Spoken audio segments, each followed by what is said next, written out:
I began to get a little bit of movement in my index finger, just a little bit. And I was so excited about it because I could again move my finger.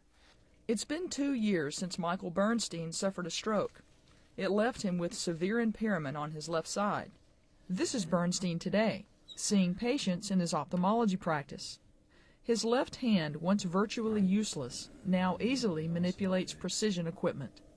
His road to recovery began after he enrolled in a clinical trial at the University of Alabama at Birmingham, where he began intense treatment designed to rewire his brain. It's called constraint-induced movement therapy.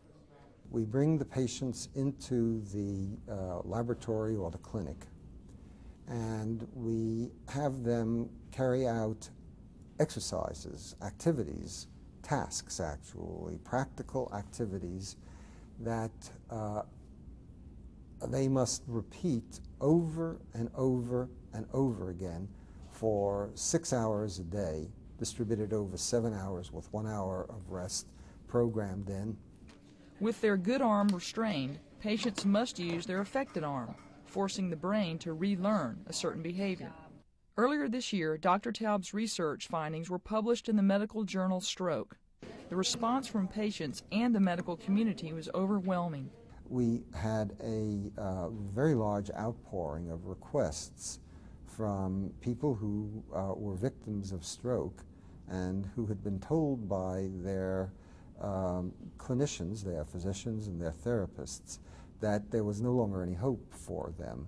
Now people were seeing and reading about a treatment that in fact offered them hope. That public outcry gave way to the idea of opening a clinic that would enable a larger number of patients to get constraint-induced movement therapy when it was otherwise not available. This year, the Taub Training Clinic at UAB opened its doors.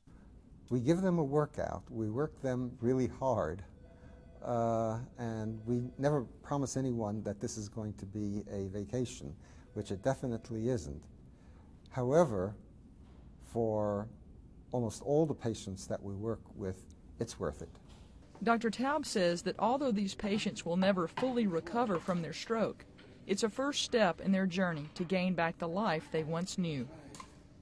From the University of Alabama at Birmingham, this is Andrea Reber reporting.